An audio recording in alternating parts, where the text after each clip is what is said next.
নমস্কাৰ লগতে ধন্যবাদ মোৰ এই ভিডিঅ'টো চাবলৈ অহাৰ বাবে মই আজি এটা ৰেচিপি লৈ ভিডিঅ'টো বনাম বুলি ভাবিছোঁ এই ৰেচিপিটো হ'ল পিজ্জা ৰেচিপি য'ত মই চিজ মানে নিদিওঁ চিজ আৰু চিজৰ সলনি বেলেগ কিবা দিম আৰু যিসকলৰ চিজ নাথাকে সেইসকলে দিব পাৰিব আৰু মই যিটো চচ থাকে সেই চচটো ঘৰতে বনাম চ' আপোনালোকে চাই যদি ভাল লাগে লাইক শ্বেয়াৰ কমেণ্ট আৰু লগতে মোৰ এই চেনেলটো ছাবস্ক্ৰাইব কৰি দিব প্লিজ চ' মই প্ৰথমতে লৈছোঁ ময়দা তাৰপিছত দিছোঁ অলপ নিমখ তাৰপিছত বেকিং পাউডাৰ লগতে অলপ দৈ দি এইখিনি মিহলাই দিম মানে মিক্স কৰি দিয়াত অলপ চেনি দিছোঁ চেনি দি মিক্স কৰি দিয়াৰ পিছত ইয়াত অলপ কৰি পানী দি পেলাই এইটোৰ এটা ডো বনাম ডোটো বনোৱাৰ পিছত মই 15 বা 20 মিনিট সময়ৰ কাৰণে ঢাকি থৈ দিম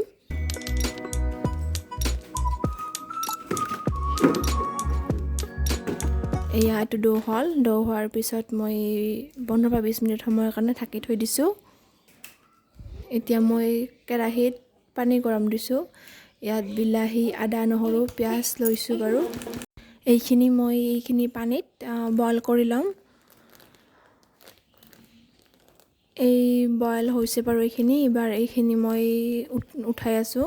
এখন প্লেটত উঠাই পেলাই পাছত মই বাৰু এইখিনি মিক্সিত পিচিম সেইখিনি আপোনালোকে চাব পাৰিব এতিয়া মই এটা কেৰাহী গৰম দিছোঁ গৰম দি অলপ ইয়াত ৰিফাইন তেল দিছোঁ বাটাৰ দিব লাগিছিল কিন্তু বাটাৰ নাই আপোনালোকে বাটাৰ দিব পাৰিব ইয়াত অলপ ময়দা দি পেলাই অলপ মানে লাৰি দি তাৰপিছত অলপ গাখীৰ দি দিছোঁ ইয়াত গাখীৰ দি অলপ যেতিয়ালৈকে মানে গাখীৰখিনি ময়দাখিনি শুহি নলয় তেতিয়ালৈকে এইখিনি লৰাই আছোঁ আপোনালোকে এইটো চিজৰ পৰিৱৰ্তে এইটো দিব পাৰিব এইটো চাওক চিজৰ নিচিনাই হৈছে আৰু এইখিনি যে আমি বইল কৰি থৈছিলোঁ এইবাৰ এইখিনি আমি মিক্সিত পিচি ল'ম বাৰু এইটো আমি মিক্সিত পিচি লোৱাৰ পিছত আমি অলপ তেল দি পেলাই ৰিফাইন তেল দি পেলাই অলপ এইটো ভাজি ল'ম এবাৰ অলপ ৰিফাইন তেল দি দিলোঁ তাৰপিছত যিখিনি আমি মিক্সিত পিচিছিলোঁ সেইখিনি পিচাখিনি ইয়াত দি দিম অলপ এইখিনি কেৰাহীত দি দিম অলপ নিমখো দিব লাগিব ইয়াৰ লগত এবাৰ ইয়াত মই এইখিনি দি দিছোঁ যেতিয়ালৈকে পানীখিনি শুহি নাযায় তেতিয়ালৈকে মই লৰাই থকাৰ পাছত মই ইয়াত অলপ নিমখ দি দিম এইখিনি ঢালি দিলোঁ বাৰু মই এতিয়া এইবাৰ এইখিনি লৰাই অলপ নিমখ দিম যেতিয়ালৈকে মোৰ এইটো যে পানী আছে পানীটো শুহি নাযায় তেতিয়ালৈকে মই লৰাই থাকিম চাওক অলপ পানী উঠি গৈছে তেলৰ লগত মিক্স হৈ গৈছে চ' আমাৰ এতিয়া যিটো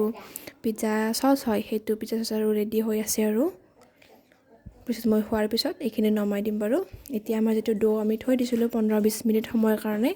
সেইটো মই অলপ মানে একদম ৰুটি নিচিনা নেবেলোঁ অলপ ডাঠ কৰি বেলাৰ পিছত চাই থাকক আপোনালোকে এইটো এখন মানে প্লেট লৈছোঁ মই কিছুমানৰ কেক টিন থাকে এইবিলাকো ল'ব পাৰে চ' বাট মই সেইটো ইউজ কৰা নাই এখন প্লেট লৈছোঁ মই এই প্লেটত অলপ মানে ৰিফাইন তেল বা বাটাৰ অলপ মিক্স কৰি ইয়াত দি দিব পাৰে যাতে পিজ্জাখন পিছত লাগি নধৰে আৰু এইবাৰ মানে এইটো দিয়াৰ পিছত যিটো মানে কটা চামুচ থাকে কটা চামুচেৰে মই অলপ মানে হেৰি কৰি দিম যাতে এইটো ফুটা হৈ যায় অলপ কাৰণ তেতিয়া সিজিব এইবাৰ মোৰ যিটো পিজ্জা চচ আছিল সেইটো চচ মই ইয়াত অলপ লগাই দিম ঘৰতে বনোৱা চচ এইটো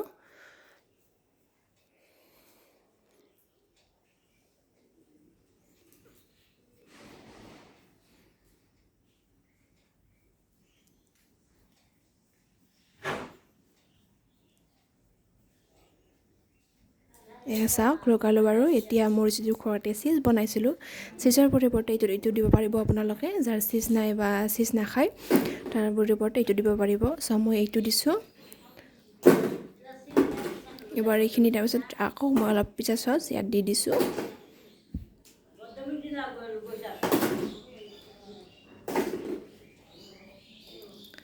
তাৰপিছত যিখিনি মই ইয়াত মানে ভেজিটেবল কাটি থৈছিলোঁ ইয়াত দিলোঁ এইটো মই বিলাহী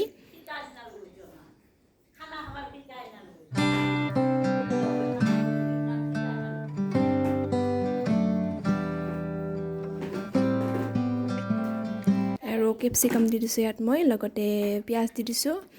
আৰু এইবাৰ কেৰাহীটো গৰম হ'ব দিছোঁ। এতিয়া মই মানে নিমখ দিব পাহৰি গৈছিলোঁ, সেইকাৰণে এখন ষ্টেণ্ড দি চাইছিলোঁ, বাট এতিয়া মই নিমখ দি দিলোঁ বাৰু। নিমখ দিয়াৰ পিছত নিমখখিনি ভালকৈ লৰাই এক ঠিতাত থৈ দি এতিয়া মই ষ্টেণ্ড পাত দি দিম। এয়া মই ষ্টেণ্ড পাত দি দিলোঁ বাৰু। দিয়াৰ পিছত যিটো পিজ্জা মই ৰেডি কৰি থৈছিলোঁ সেইটো ইয়াত থৈ দিলোঁ। থৈ দিবা 40 বা 45 মিনিটমান সময়ৰ কাৰণে মই ইয়াত ঢাকি থৈ দিম, বা যিটো কিন্তু মই ল' ফ্লেমত থৈ দিছোঁ, হাই ফ্লেমত থ'ব নালাগে। চ' অলপ সময় মাজে মাজে লৰাই চালে হ'ল যে হৈছে নে হোৱা নাই। তাৰপিছত এইটো চাওক, অলপ বা ফৰ্ক বা যিকোনো কিবা দি এনেকৈ চাব পাৰে আপুনি। যদি লাগি নাহে তেতিয়াহ'লে হৈছে। চাওক মোৰ পিজ্জাখনৰ যিটো এতিয়া চাওক চামুচখনত লাগি অহা নাই। চ' মোৰ পিজ্জাখন হৈছে, এতিয়া খাবলৈ ৰেডি। যদি ভিডিঅ'টো চাই ভাল লাগিল তেতিয়া লাইক, শ্বেয়াৰ, কমেণ্ট লগতে ছাবস্ক্ৰাইব কৰি দিব।